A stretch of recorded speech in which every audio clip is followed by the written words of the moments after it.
Welcome to Docubills. From the Settings menu, open the Tax Classes section. Here you can view all existing tax classes configured in the system. To create a new tax class, click the Add Tax Class button. In the form, start by entering the tax class name.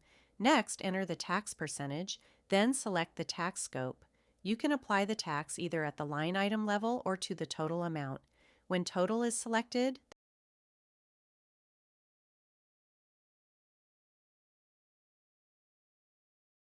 the calculation order field becomes available. Choose the appropriate calculation order as needed.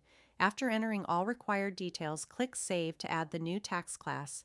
The new tax class is now added successfully and appears in the list.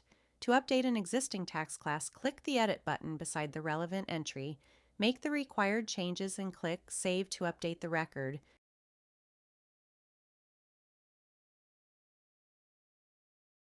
To delete a tax class, click Delete.